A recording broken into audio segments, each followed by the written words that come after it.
The art of blacksmithing. It's something that without it, we wouldn't be here today. On every ship that came across the ocean to the new country, there was a blacksmith. He was the one that built tools for the ship itself, nails for homes, implements for any tools they might need. He worked on guns, he worked on knives, and most of all, he rebuilt and replaced traps. A blacksmith was very essential then.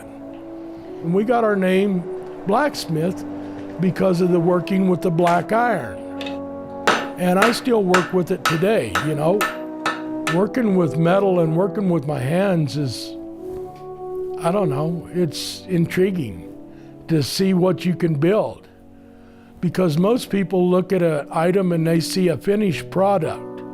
I have to look beyond that because I want to find out, how did he build that?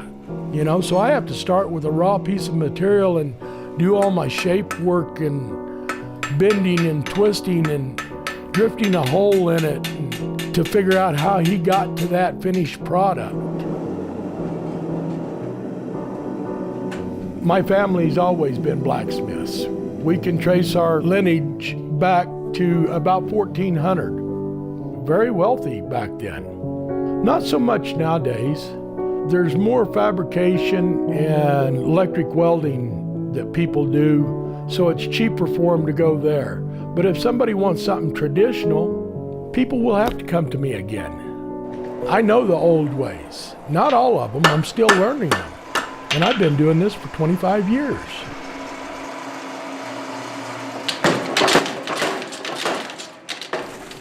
In the fire, and you have to see it to believe it, there's just a magic that goes on there. A coal fire, I can go anywhere from as low as 400 degrees all the way up to 3,200 degrees, depending on how much coal I put in, how big of a cave I build, and how much air I feed into it. Everybody seems to think when it comes out of the fire and you hammer it all out, it's done. That's just a little bit of the work. After I get through doing all the rough out stuff, I go to a file and I start filing and cleaning it up and polishing it. You know, there's several steps in there. 80% of the stuff that I build in here is all done by hand. I make ornamental gates, I do cooking utensils, I do traps, do a lot of knives, a lot of tomahawks. I just love it.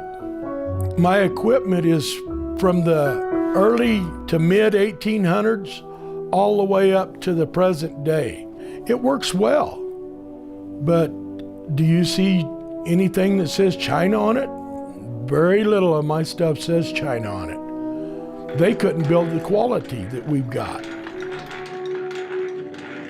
I do get a few students that come. I call them apprentices. I've got one gentleman coming, he'll be here for a week, and all he's gonna learn is how to make hammers and make tongs.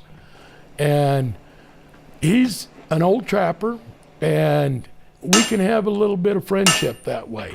Oh yeah, that was real quaint. This week I've been apprenticeshipping under Dave the blacksmith. It's been awesome. I learned a lot. He's cool. He's down to earth, old time school. Really enjoyable to be around. A lot of fun to learn from. I learned how to drift holes, forge weld. I learned that this week, and all just basic drawing out metal and punching holes. Lots of different things this week. I got a 9-year-old and a 16-year-old that's into it, and I'm going to pass this down to them eventually.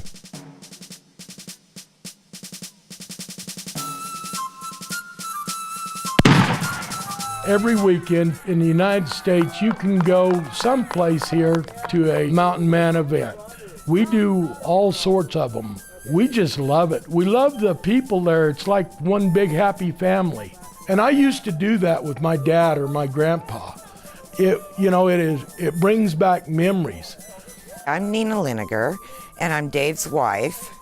And today we're doing the 1838 rendezvous, which is the reenactment of the Mountain Men fur trade on the original rendezvous site where the Mountain Men actually walked.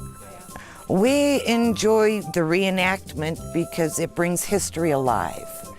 Like right here, we're walking where Jim Bridger walked, and Bob Campbell, the old mountain men that were the fur trappers that settled this land. And it gives me goosebumps talking about it because it's just